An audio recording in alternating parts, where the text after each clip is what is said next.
Hello, my name's Chris and I'm the editor of MacFormat. But even though I'm the editor of an Apple-focused magazine, I'm interested in all kinds of technology. And actually, recently one of the things I've been most interested in is Chromebooks. Now, Chromebooks, if you haven't heard of them, are essentially usually cheap, low-powered laptops that give you access to Chrome OS, which is Google's Chrome web browser-based operating system. You can't run apps on it like you would normally. You can only run web apps. But as an Apple user, there are 5 reasons why you might be interested in Chromebooks as well, and why you should consider buying one, especially this one. This is the first Chromebook from HP. It's called the HP Chromebook 11, and it's really, really nice. So reason 1 why you might want to be interested in this is that it's cheap. This is £229. So for 230 quid or $280, you get a laptop. But even though it's cheap, it's not rubbish. Come and have a look. It really reminds me of the original, or rather the last generation of polycarbonate white MacBooks. It feels fantastic in the hand, feels really nice. There's a magnesium chassis, so there's no flex on it at all. And if we open it up,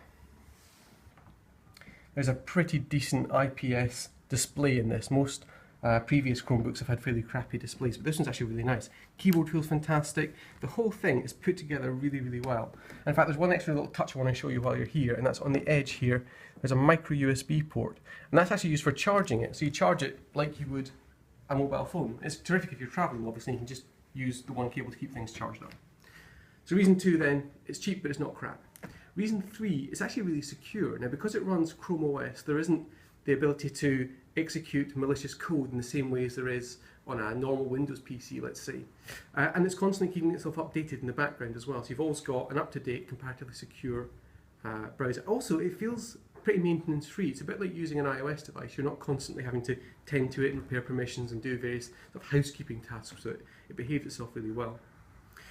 Reason 4, it runs iWork. Well, it kind of doesn't run iWork because it can't run apps in the same way as you'd expect them to on a Mac, but it runs Apple's new iWork in iCloud web apps. And actually, the web apps are pretty good. They run okay on here. They're a little bit sluggish on the ARM processor that's inside here, but they run actually okay. So you've got access to all your documents through iCloud. You can use them on this device, and you've got a kind of Apple-like experience in there as well. The very last reason actually is that while it's not particularly fast, it is powerful enough. Now, you're not going to be doing high-end video editing on this, or 3D, or even much image manipulation, but as a general purpose kind of office laptop, it's really nice. And if you've got, let's say, a powerful iMac sitting on your desk, but you want something cheap, quick, secure, nicely put together to take out on the road, chuck in your bag and take to the coffee shop and do some writing, this is really, really nice. 229, built like an absolute beauty. It really is stunningly put together. It's real Apple level quality of detail. I think this is a winner.